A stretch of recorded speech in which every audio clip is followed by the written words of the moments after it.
Hello সবাইকে, সবার কি অবস্থা? আশা করি সবাই ভালো আছেন। অনলাইনে টাকা কামানোর ৫টা নতুন পদ্ধতি, আর্ন মানি অনলাইন ২০২৩। এটা নিয়ে আজকে আমরা কথা বলবো। অনলাইনে টাকা কামানোর ৫টা নতুন পদ্ধতি কি কি আছে এটা আমরা বোঝার চেষ্টা করবো নীল নাফিসের এই ভিডিওটা দেখে। যে ভিডিওটা আপনারা দেখতে পাচ্ছেন স্ক্রিনে, এই ভিডিওটা আমরা রিভিউ করবো আজকে, দেখার চেষ্টা করবো এই ভিডিওতে নীল নাফিস কি বলছে।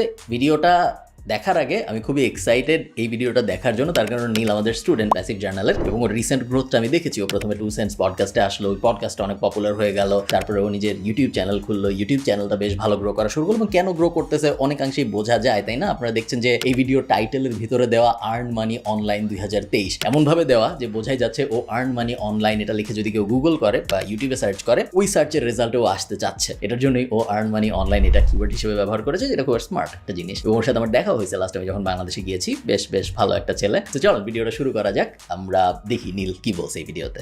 আপনি ফুল টাইম জব করার পরেও যদি স্যাটিসফাইড না থাকেন, তাহলে আপনার বুঝে নিতে হবে আপনি পিছিয়ে যাচ্ছেন। কথাগুলো কঠিন লাগতে পারে, বাট এটাই বাস্তবতা। আজকে আমি আপনাদের এমন 5টি উপায় বলবো যে আপনি স্টুডেন্ট থাকা অবস্থায় বা একটি ফুল টাইম জব করা অবস্থায় করতে পারবেন সাইডে, এবং ইজিলি এখান থেকে 50,000 থেকে 1 লাখ টাকার মতো আর্ন করতে পারবেন। বা আপনি যদি এটা 100% পারফেক্টলি এক্সিকিউট করতে পারেন, তাহলে তার চেয়ে বেশিও অনেক আর্ন করতে পারবেন। আমি আপনাকে বলবো না একটা এক্সেল শিটে বসে বসে ডেটা এন্ট্রি করতে বা মাইক্রো ওয়ার্কার্সের মতো জায়গায় যে ঘন্টা পর ঘন্টা ডেটা এন্ট্রি কোনো কাজ করতে। সো এরকম ছোটখাটো জিনিস যেখানে আপনাকে বলবে মোবাইলে অ্যাড দেখে টাকা কামানো যায়, ডাটা এন্ট্রি করে টাকা কামানো যায়, এগুলো থেকে সবসময় নিজেকে দূরে রাখবেন আর এরকম রিয়েল জবগুলোর দিকে লুক আউট করবেন। এটা দেখে আপনার কাছে প্রথমে অনেক ইন্টারেস্টিং লাগলেও লং রানে আপনি 100% পৌঁছাবেন। এবং এই ভিডিও শেষে আমি আপনাদেরকে এমন একটি সাইড ইনকামের পদ্ধতি বলবো যা আগে আমার মনে হয় না কোনো বাংলাদেশি ইউটিউবার বলেছে আপনাদেরকে। সো ভিডিওটা শেষ পর্যন্ত না টেনে দেখবেন। আর কথা না বাড়িয়ে let's get into it. Nice hook.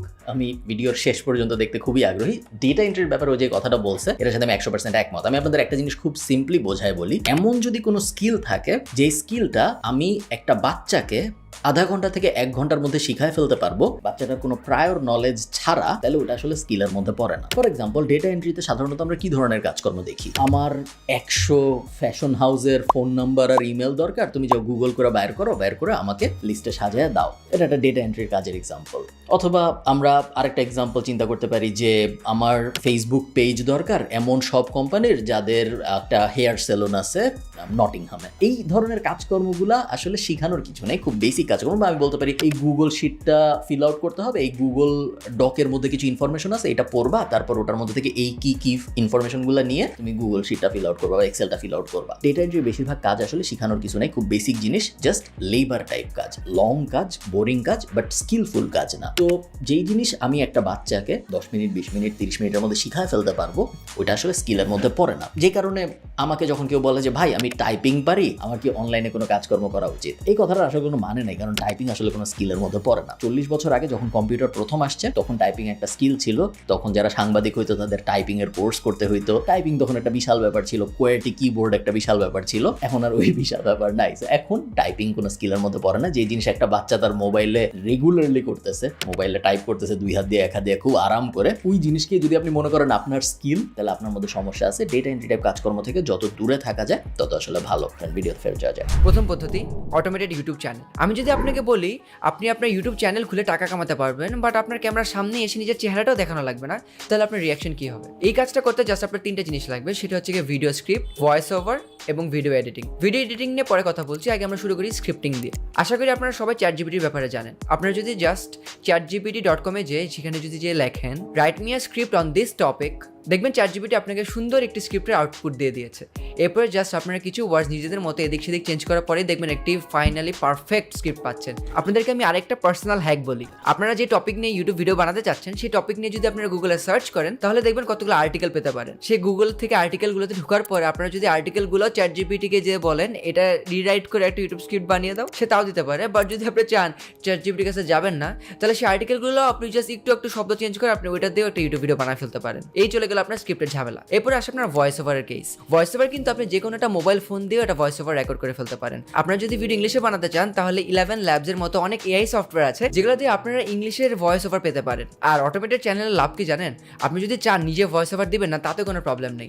আপনি অলওয়েজ অন্য কাউকে হায়ার করতে পারেন বা আপনাদের কোলাবোরেশনের মধ্যে একটা সিস্টেম করে ফেলতে পারেন যেখানে অন্য কেউ ভয়েস ওভার দিয়ে দিতে পারে। এখানে আপনার উপর চ্যানেলটা ডিপেন্ডেন্ট না, আপনি পুরো জিনিসটাকে আরেকজনকে দিয়ে আউটসোর্স করে অটোমেট করে চালাতে পারবেন। লাস্টে যেটা আসে ভিডিও এডিটিং। ভিডিও এডিটিং শুনে আপনারা আপনারা ঘাবড়াবেন না। ভিডিও এডিটিং এর আসলে তেমন কমপ্লেক্স কোনো কিছু নাই অটোমেটেড ইউটিউব চ্যানেলে। আপনারা জাস্ট canva.com এ যে অনেকগুলো প্রিমেড ভিডিও স্যাম্পলস পাবেন, সেখানেও যদি জাস্ট ভয়েস ওভার বসিয়ে দেন তাহলে দেখবেন ভিডিও হয়ে গেছে। বা আপনারা যদি চান আরেকটু অ্যাডভান্স লেভেলের ভিডিও এডিটিং করবেন, জাস্ট ইউটিউবে যে যদি প্রিমিয়ার প্রোর কিছু বেসিক টিউটোরিয়ালস দেখেন আর pexels.com থেকে স্টক ফুটেজ নিয়ে বসিয়ে দেন, জাস্ট ভয়েস ওভার আর স্টক ফুটেজ দিয়ে আপনি একটা অটোমেটেড ইউটিউব চ্যানেল খুলে ফেলতে পারবেন। ইউটিউব অটোমেটেড চ্যানেল আবার কিন্তু দুই রকমের হয়, একটা হয় ফিড বেসড, একটা সার্চ বেসড। সার্চ বেসড মানে হচ্ছে কি, ধরেন আপনাদের যদি আমি একটা এক্সাম্পল দিই, how to shut down year computer, মানে কম্পিউটার কিভাবে বন্ধ করবেন। এই জিনিসটা কিন্তু যদি আপনাদের ইউটিউব ফিডে আসেন তাহলে কিন্তু এই ভিডিওটা আপনি দেখতেন না। বাট অন্যদিকে দেখেন আমার যে ভিডিওটা, এই ভিডিওটা কিন্তু আপনারা সার্চ করে দেখেননি, এই ভিডিওটা আপনাদের ফিডে আসছে, এরপর আপনারা এটা ক্লিক করে দেখেছেন। সো এইভাবে আপনাদের ফিগার আউট করা লাগবে আসলে কি আপনারা সার্চ বেসড ইউটিউব চ্যানেল খুলতে যাচ্ছেন নাকি আপনারা চাচ্ছেন হচ্ছে কি এটা ফিড বেসড চ্যানেল খুলতে। দ্বিতীয় পদ্ধতিতে যাওয়ার আগে ফার্স্ট পদ্ধতিটা নিয়ে একটু কথা বলি।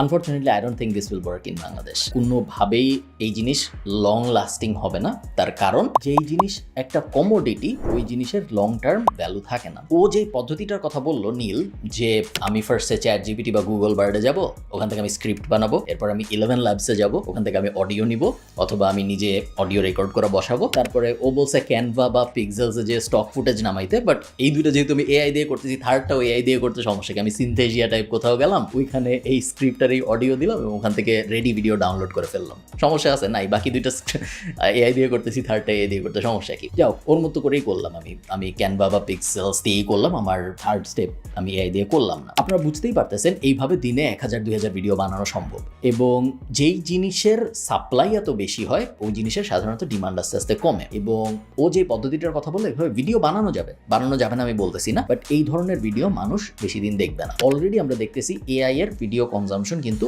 অনেক ক্ষেত্রেই কমে গেছে। শুধু এআই এর ভিডিও কনজাম্পশন না, আপনারা ChatGPT-র ইউজার বেস কমছে, গুগল বার্ডের ইউজার বেস কমছে। যে হাইপটা ছিল এআই এর বছরের শুরুর দিকে, ওটা আস্তে আস্তে নর্মালাইজ হয়ে গেছে, ডাই ডাউন হয়নি, নর্মালাইজ হয়ে গেছে। এবং আপনাদের খুব কমন সেন্স দিয়ে এটা বুঝতে পারা উচিত যে আমি ChatGPT দিয়ে একটা স্ক্রিপ্ট লেখাবো, ওই স্ক্রিপ্টটা 11 ল্যাবস দিয়ে পড়ায় ফেলে আমি ওটার একটা তাড়াতাড়ি ভিডিও বানাই ইউটিউবে পাবলিশ করে দিব। ওই ভিডিওটা যেই মানুষটা দেখবে, যে এন্ড কনজিউমার যে ভিডিওটা দেখবে, সে ওই সেম ফিলটা পাবে না, কারণ এটা একটা low quality product compare to say যদি একটা ভালো well researched, well defined, well edited video দেখতো। ফেসলেস ইউটিউব ভিডিও কি নাই দুনিয়ায়? আছে। ফেসলেস ইউটিউব চ্যানেল কি নাই যারা অনেক ভালো করতেছে? ডকুমেন্টারি চ্যানেলে মানুষ চেহারা দেখায় না, বিভিন্ন কেস স্টাডি টাইপ চ্যানেলে মানুষকে চেহারা দেখায় না, ইংরেজি চ্যানেলগুলোর কথা বলতেছি আমি, বা ধরেন বিভিন্ন রিসার্চ বেসড আর্টিকেলকে ভিডিওতে কনভার্ট করা ভিডিও ইউটিউবে অনেক আছে যেগুলো আমরা নিয়মিত দেখি, ওগুলাই মানুষের চেহারা দেখায় না। বাট তারপরেও আমাদের ওই ভিডিওগুলো দেখতে কোনো সমস্যা হয় না, কারণ যদিও ওগুলো আমরা মানুষের চেহারা দেখতেছি না, ওগুলো ওয়েল রিসার্চ ভিডিও। হ্যাঁ, মানুষের চেহারা নাই, বাট ব্যাকগ্রাউন্ডের রিসার্চ আছে, প্রপার রিসার্চ, ট্রাস্ট করার মতো রিসার্চ। বাট ও যে পদ্ধতিটা বলতেছে, ওই পদ্ধতিতে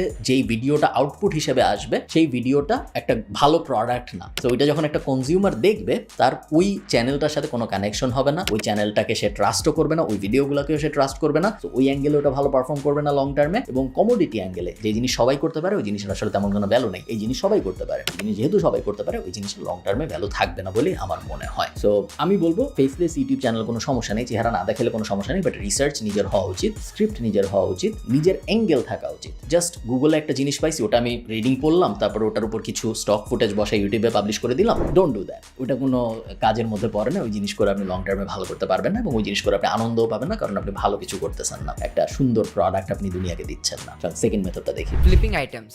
সহজ ভাষায় কোনো জিনিসকে কম দামে কিনে তাকে একটু পলিশিং করে রিফার্বিশ করে আবার সেল করে দেওয়াকে আমরা বলতে পারি flipping items. Flipping items basically সারা জীবন আপনি ব্যবসা বলতে যা বুঝছেন ওটাকেই ফ্লিপিং আইটেমস বলে। আমি চাষির কাছ থেকে কমলা কিনলাম, তারপর আমি কারণ বাজারে এসে কমলা বেচলাম, এটা আসলে আমি কমলাটাকে ফ্লিপ করলাম। ইংরেজিতে ফ্লিপিং আইটেমস বললে অনেক ভালো শোনায়, কমলা 10 টাকায় কিনে 15 টাকায় বেচে দিছি, ওটা বললে অত ভালো, অত ফ্যান্সি শোনায় না, বাট জিনিস আসলে সেমই, কমলা ফ্লিপ করতেছি আমি ওখানে।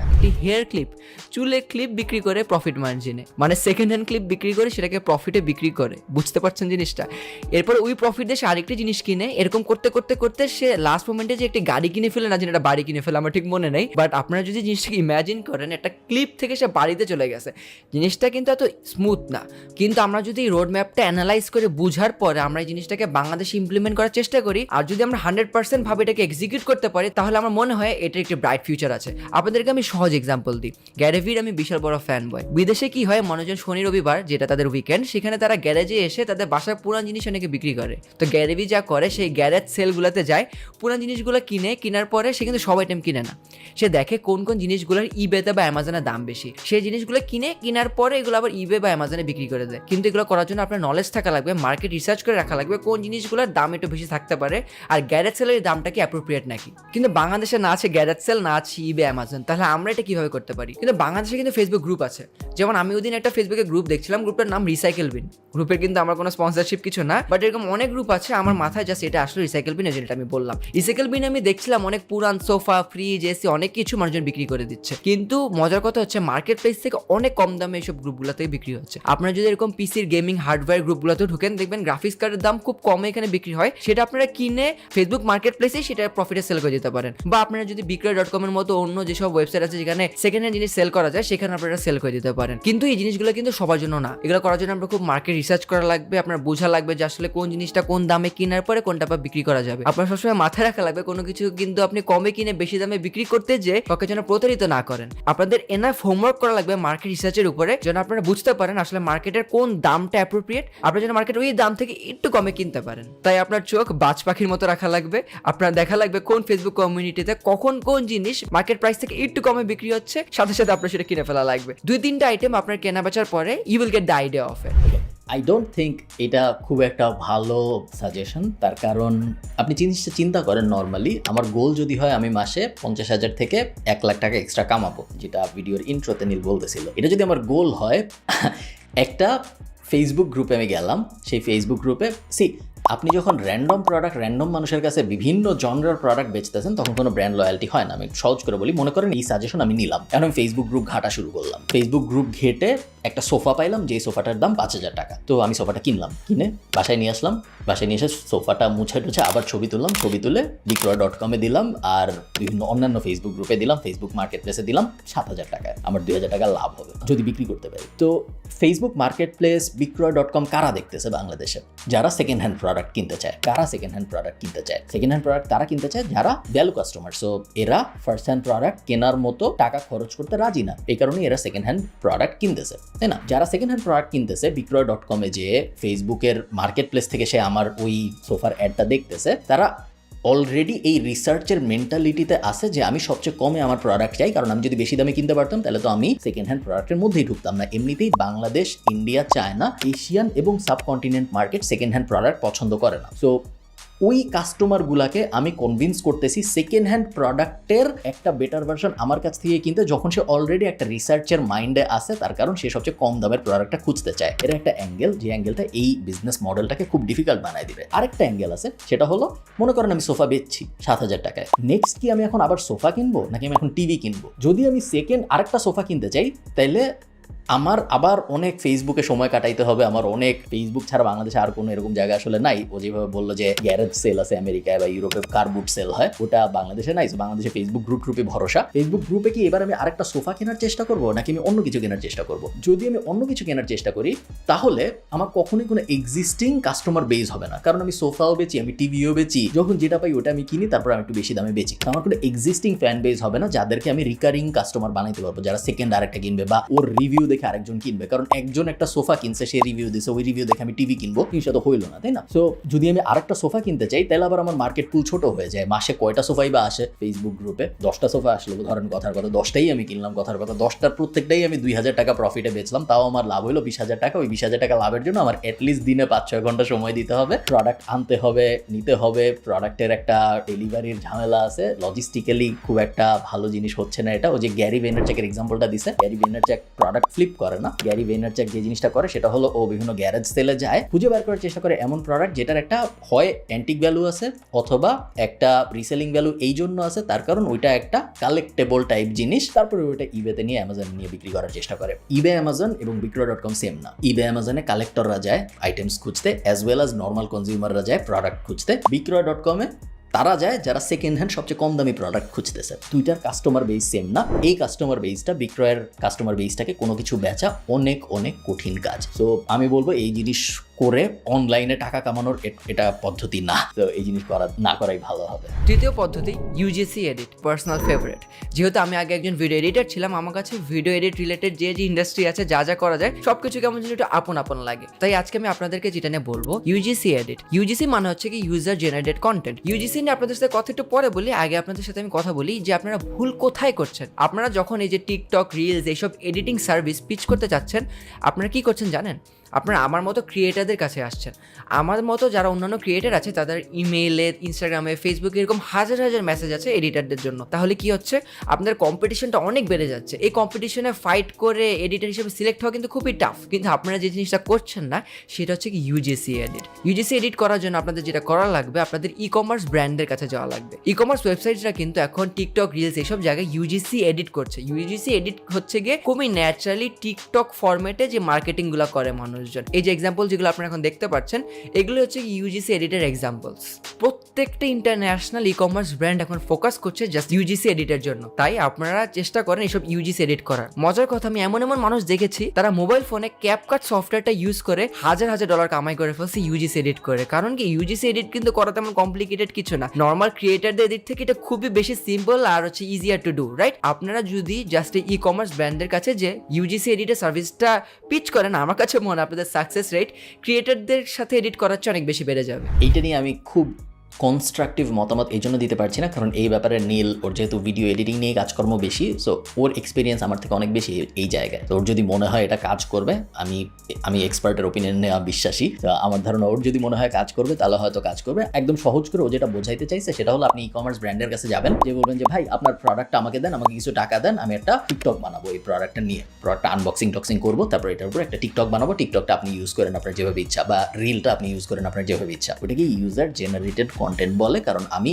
বিইং অ্যান ইউজার ওইটা প্রোডাক্টটা ইউজ করে একটা কন্টেন্ট জেনারেট করে ওনাকে দিচ্ছি ইউজিসি। এই জিনিস ইন্টারন্যাশনালি অনেক চলতেছে, কথা সত্য। ইন্টারন্যাশনালি অনেক মানুষ অনেক ভালো করতেছে, বাট ইন্টারন্যাশনালি ওরা ভালো করতে পারতেছে খুব সহজে, কারণ ওদেরকে প্রোডাক্ট ডেলিভার করা অনেক সহজ। আপনি মনে করেন বাংলাদেশ থেকে ঠিক করলেন আপনি একজন ইউজিসি ক্রিয়েটর হবেন, আপনি ই কমার্স ব্র্যান্ডের সাথে যোগাযোগ করা শুরু করলেন। ই কমার্স ব্র্যান্ডরা আপনাকে যদি প্রোডাক্ট পাঠাইতে চায়, পাঠাইতে 45 দিন লাগবে, তাও অনেক প্রোডাক্ট আসবে না। সো ওইখানে একটা লজিস্টিক্যাল হ্যাপা তৈরি হবে। আপনি যদি বাংলাদেশি ব্র্যান্ডের কাছে যান তাহলে অনেকাংশে কাজ করবে, হয়তো যেভাবে নীল বললো ওইভাবে যদি করার চেষ্টা করি আমরা। বাট এটার ফ্লিপ সাইডটা হলো, বাংলাদেশি ব্র্যান্ডের জন্য ডিরেক্ট ইনফ্লুয়েন্সারদের রিচ আউট করাটা এমনিতেই অনেক সহজ। আমি যদি আজকে একটা ই কমার্স বা এফ কমার্স ব্র্যান্ড শুরু করি বাংলাদেশে, এবং আমি যদি চাই কালকে 500 ইনফ্লুয়েন্সার আমার প্রোডাক্টটা নিয়ে কথা বলবে, আমি জাস্ট হাইপ স্কাউট টাইপ কোথাও যাব বা কোনো একটা এজেন্সিকে হায়ার করবো, এবং পরশু দিন থেকে আপনি দেখবেন 500 ইনফ্লুয়েন্সার ওটা নিয়ে কথা বলতেছে। খুব একটা কঠিন কাজ না যে আমার একটা ইউজিসি এডিটর দরকার। বাট আমার ধারণা, যেহেতু ও বলতেছে এবং ওর যেহেতু এই ইন্ডাস্ট্রিতে এক্সপিরিয়েন্স অনেক বেশি,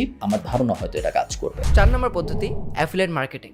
আপনার অ্যাফিলিয়েট মার্কেটিং আমার মনে হয় সবাই কম বেশি জানেন। আমি যদি তাও আপনাদেরকে একটু ছোটো করে বেসিক জিনিসটা বলি অ্যাফিলিয়েট মার্কেটিংয়ের, তাহলে দেখেন আমি যে শার্টটা পরে আছি, ধরেন যে শার্টের ব্র্যান্ড সে যদি আমাকে বলে যে শার্টটার আমি যদি অ্যাফিলিয়েট মার্কেটার হতে চাই, তাহলে তারা আমাকে একটা কমিশন দেবে। ধরেন আমি আপনাদেরকে যদি বলি এখন, এই যে আপনারা সবাই আমার শার্টটা যদি ভালো লাগে শার্টটা কিনেন এই ধরেন এই লিঙ্ক থেকে, তাহলে কি হবে, আপনার যদি আমার টি শার্টটা ভালো লাগে, এটা ম্যাড কফিতে আপনারা পাবেন, madcoffee.com অথবা ম্যাড কফির ফেসবুক পেজে।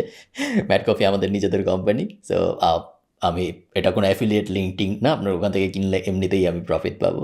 তাহলে কি হবে, শার্টের যে কোম্পানি তারা যদি এখান থেকে 100 টাকায় শার্টটা বিক্রি করতে পারে, তাহলে তাদের কোনো সমস্যা হবে না আমাকে 20 টাকা দিতে এই শার্টটা তাদের হয়ে বিক্রি করে দেওয়ার জন্য। এই যে কমিশনটা পাচ্ছি 20 টাকা, সেটাই হচ্ছে যে আমার অ্যাফিলিয়েট মার্কেটিং এর ইনকাম। এই অ্যাফিলিয়েট মার্কেটিং করার জন্য আসলে আপনার কি লাগবে, আপনার একটা অডিয়েন্স বেস লাগবে। এই যে ধরেন আপনি যদি শার্টটা কিনেন, শার্টটা কিভাবে কিনছেন, আমার ভিডিও দেখে কিনছেন, তো আপনার কিরকম ভিডিও আছে, আপনার কি ভিডিওকে দেখছে, আপনার কিরকম কোনো একটা কমিউনিটি আছে। আপনার যদি এরকম কোনো কমিউনিটি না থাকে, তাহলে অ্যাফিলিয়েট মার্কেটিং করা আপনার জন্য খুব টাফ হয়ে যাবে। তাই আজকে আপনাদের জন্য আমি অ্যাফিলিয়েট মার্কেটিং এর হালকা একটু ব্রেকডাউন করব। অ্যাফিলিয়েট মার্কেটিং আপনারা করতে পারেন দুইভাবে, একটা হচ্ছে যদি নিজে কন্টেন্ট ক্রিয়েট করেন, আর একটা হচ্ছে যদি একটা কমিউনিটি ক্রিয়েট করেন।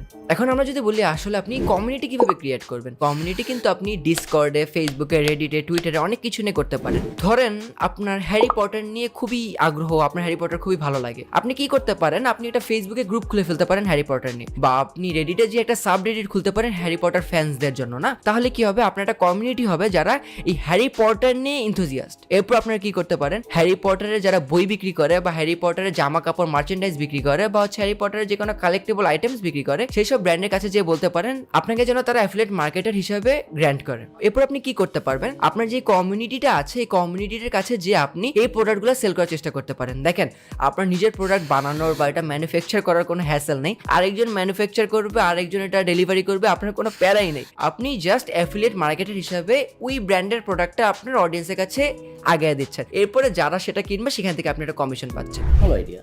এবং অ্যাফিলিয়েট মার্কেটিং একটা ট্রু অ্যান্ড টেস্টেড পদ্ধতি অনলাইনে আয় করার। অনেক মানুষ কোটি কোটি টাকা আয় করছে অ্যাফিলিয়েট মার্কেটিং করে বিভিন্নভাবে। ও যেভাবে বললো খুবই সুন্দর আইডিয়া, কমিউনিটি বিল্ড করে অথবা কন্টেন্ট বিল্ড করে এটা করা পসিবল, এবং দুইভাবেই আমি অনেক মানুষকে অনেক ভালো করতে দেখেছি। সো কোনো দিক থেকেই কোনো খুবই ভালো আইডিয়া। অনলাইনে টাকা আয় করার সাজেশন যারা চায় তাদের অনেকেই আমি বলি যে যদি আপনারা একটা কমিউনিটি বানাতে পারেন অথবা আপনি যদি আপনার একটা এক্সিস্টিং অডিয়েন্স বানাইতে পারেন, পরে আপনি চিন্তা করেন আপনি ইনকাম কিভাবে করবেন। আপনি আপাতত আপনার অডিয়েন্স বানানোর দিকে ফোকাস করেন বা কমিউনিটি বানানোর দিকে ফোকাস করেন। সাধারণত দে গো হ্যান্ড ইন হ্যান্ড। আপনি যখন অডিয়েন্স বানাচ্ছেন অলরেডি কমিউনিটি হয়ে যায়। মনে করেন আমার কথা, আপনারা আমার এই ভিডিওটা দেখতেছেন, আমার তো টুইটারে কোনো কমিউনিটি নেই, ফেসবুকে কোনো গ্রুপ নাই, আমার রেডিটে কোনো সাবরেডিট নাই, বাট তারপরেও কিন্তু আমার একটা কমিউনিটির মতো আছে। তার কারণ আমার পরের ভিডিওটাই হলো আমার মেসেজ। তো ওই ভিডিওটা যারা দেখবে তারাই আমার কমিউনিটির অংশ হয়ে যাবে, তাদেরকে আমি যা ইচ্ছা বলতে পারবো as a in the form of a video বলা সম্ভব। সো কমিউনিটি যে কন্টেন্ট থেকে আলাদা এরকম না, আপনার কন্টেন্টটাই আপনার কমিউনিটি হয়ে যেতে পারে। তো খুবই ভালো আইডিয়া। এই আইডিয়ার উপর আর বলার কিছু নেই, কারণ নীল খুব সুন্দর করে এক্সপ্লেইন করছে। আপনার যদি অনলাইনে টাকা আয় করার ইচ্ছা থাকে, কমিউনিটি বানানো এবং কন্টেন্ট বানানো দুইটাই খুব ভালো কাজ করবে। আপাতত অনেক লং টার্মে ভাবার দরকার নাই যে এই কমিউনিটি থেকে ইনকাম কিভাবে হবে বা এই কন্টেন্ট থেকে ইনকাম কিভাবে হবে। যখন আপনার একটা বিগ এনাফ অডিয়েন্স হয়ে যাবে, অপরচুনিটি আপনার কাছে আসবে, আপনার কষ্ট করে অপরচুনিটির কাছে যেতে হবে না। সো এফিলিয়েট হবে তখন, না অ্যাড হবে, না স্পন্সরশিপ হবে, ওগুলো নিয়ে এখন ভাবার দরকার নেই। চল 5 নম্বরটা দেখি। 5 নম্বর পদ্ধতি, appointment setter. Last but not the least, আমি এটা নিয়ে খুবই এক্সাইটেড, কারণ এই জিনিসটা সচরাচর আপনাদের সবাইকে বলে না, but at the same time আমি কাউকে সাজেস্ট করবো না ক্যারিয়ার হিসেবে এটাকে নেওয়া। কারণ আপনি যদি সেলসে অনেক তুখর হন, আপনার যদি মানুষজনকে কনভিন্স করার পাওয়ার খুব ভালো থাকে, তাহলে সেটা হয়তো আপনি পোটেনশিয়ালি ফিউচারের জন্য কনসিডার করতে পারেন। বাট পার্সোনালি আমি যদি আপনার জায়গায় থাকতাম, আমি ফিউচারের জন্য কখনো এটা ফুল টাইম হিসেবে নিতাম না, সাইড ইনকাম হিসাবে, বা আপনি যখন ক্যারিয়ার শুরু করছেন ওই হিসাবে it would be a very good option for you. আসলে অ্যাপয়েন্টমেন্ট সেটার কি করে, আপনি যদি লিড ভালো জেনারেট করতে পারেন বা আপনি যদি মানুষের সাথে কথা বলতে খুব ভালো পারেন, তাহলে এই জিনিসটা আপনার করা উচিত। অ্যাপয়েন্টমেন্ট সেটারের কাজ হচ্ছে কি, তার একটি বিজনেস এবং কাস্টমারের মাঝখানে একটা ব্রিজ হয়ে দাঁড়ায়। যেমন ধরেন আমার একটি এজেন্সি আছে এমজেড মিডিয়া নামের, আমরা এখানে ভিডিও এডিটিং সার্ভিস প্রোভাইড করে থাকি। এখানে যদি একজন অ্যাপয়েন্টমেন্ট সেটার এসে আমাকে বলে যে নীল, তোমার এজেন্সির আমি ক্লায়েন্ট আরো বাড়ায় দিব,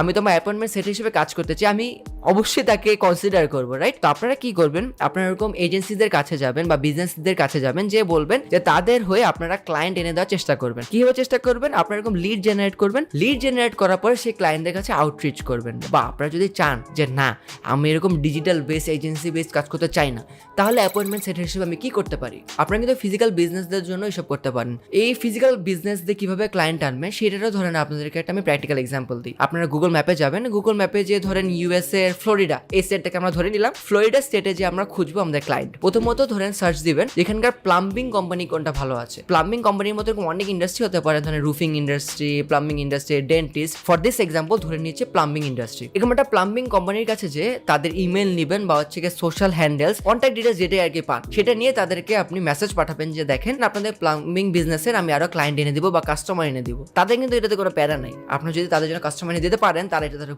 খুশি হবে। এরপর আপনারা কি করবেন, যখন এই বিজনেসের সাথে আপনাদের একটা চুক্তি হয়ে যাবে, ওই এরিয়ার ভিতরে তাদের যে ওই এরিয়াতে যেখানে তারা সার্ভিস প্রোভাইড করে, সেখানে ধরেন যত চার্চ আছে, বড় বড় বিজনেস আছে, সবকিছু গুগল ম্যাপে বের করবেন। বের করে এরকম 10টা 20টা 50টা 100টা যখন কোম্পানি বা চার্চের নাম লিস্ট করে ফেলবেন, এরপর সেখান থেকে তাদের কন্ট্যাক্ট ডিটেলস নেবেন, এরপর তাদের ইমেল নিয়ে, এরপর হচ্ছে যদি আপনাদের ফোনে কথা বলার যদি কোনো সার্ভিসেস থাকে, যেভাবে হোক তাদের রিচ আউট করা ট্রাই করবেন।